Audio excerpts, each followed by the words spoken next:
आज भारत के ऐसे विशिष्ट महाअवतार जिन्होंने संसार को हिला दिया, क्रूरता, कातिलाना हमले, हिंसा, जालिमपन, जाहिलपन के खिलाफ एक नया आयाम दिया।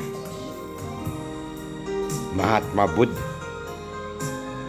जिनको हम तथागत भी कहते हैं, कपिलवस्तु में महाराजा शुद्धोधन के यहाँ पुत्र ने जन्म लिया।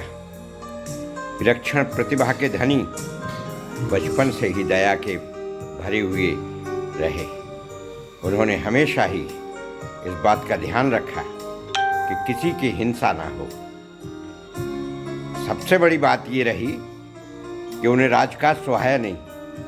उनकी शादी हो गई यशोधरा से, लेकिन बुद्ध का मन कहाँ लग रहा था। सारा संसार हिंसक यज्ञ कांडों से दुखी था, बलि प्रथा से दुखी था, ऊंची नीच से दुखी था, मनुष्य के साथ बहुत अत्याचार हो रहे थे।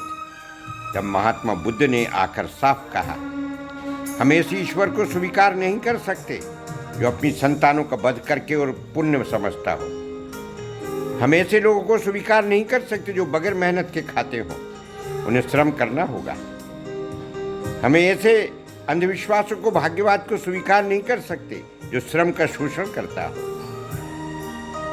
बुद्धि का महत्व उन्होंने बताया, और वो जिस चीज को जानने निकले थे कि वृद्धावस्था क्या है, बीमारियां क्या है, मृत्यु क्या है, बहुत कोशिश की उन्होंने, लेकिन ऐसा हुआ नहीं। उन्होंने अंतिम समय स्वीकार किया कि मैं जो जानने निकला था वो नहीं जान पाया।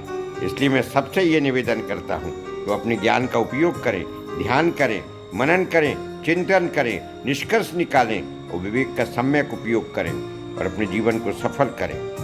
ध्यान के द्वारा मानसिकता का तनाव कम होता है।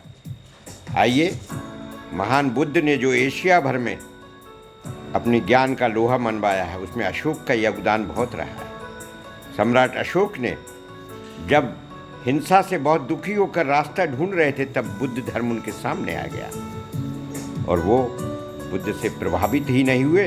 बुद्ध के लिए जो काम किया है अशोक ने, वही काम शायद हनुमान ने राम के लिए किया है, अर्जुन ने कृष्ण के लिए किया है और महाराजा श्रेणिक ने महावीर के लिए किया है। इस तरह से सम्राट अशोक ने बौद्ध धर्म की स्थापना में विश्व भर में उनके चैतन्य को जगाया है।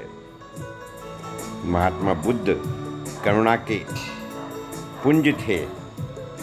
जिन परिस्थितियों में उन्होंने घर त्याग किया, मामूली काम नहीं था।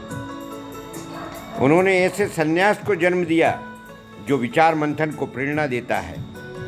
हम भी विचार मंथन करें, किसी अंधी बात को स्वीकार न करें। और आज भगवान बुद्ध, जिन्हें हम तथागत भी कहते हैं, उनका परिनिर्वाण दिवस है।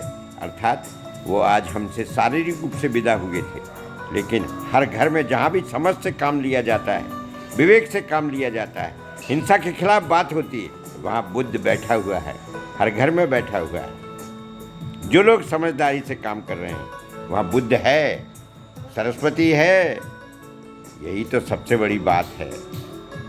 बुद्ध ने जो कुछ कहा है व्यवहारिक है, अतिवादी नहीं है। उनका सबसे ऊंचा रास्ता है मध्यम मार्ग। अतिवादी मत बनिए।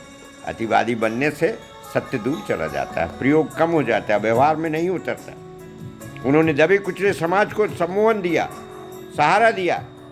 और अशोक के बाद एक और महान व्यक्तित्व उभरा देश में, B.R. अम्बेडकर, जिसने बुद्ध को फिर से चमक दे दी, खुद भी बुद्ध बने।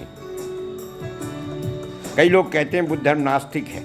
अरे, जहाँ सिद्धांतों पर आस्तिकता है वहाँ नास्तिकता कैसे होगी? असली आस्तिकता तो सैद्धांतिक को व्यवहारिक आस्तिकता होती। जो ये कहे कि मैं बेईमानी करूँगा, वही नास्तिक है। जो ये कहे कि मैं हिंसा करूँगा, वही नास्तिक है। नास्तिक वो नहीं होता कि ईश्वर को मंदिरों में बिठाकर पूजा की जाए तो वो आस्तिक हो गया। मंदिरों को बाहर ध्यान मनन करके लोगों की सेवा की जाए तो वो नास्तिक हो गया। ये अंतर गलत है। सत्य सिद्धांतों पर जो आरूढ़ है, निष्ठालु है, वही आस्तिक है। इस तरह महान बुद्ध भी आस्तिक थे। उनको मेरा प्रणाम। हम सब बुद्ध के रास्ते पर चलें। अतिवादी न बने, मध्यम मार्गी बने, श्रमण संस्कृति को अपनाएं, मेहनत करके खाएं, भाग्यवाद को जगह ना दें, सबको अपनाएं। मानवता का संदेश देने के लिए फिर मैं एक बार सत सत नमन करता हूँ जगत के उद्धारक श्री बुद्ध प्रभु को। जय सत्य, जय प्रभु।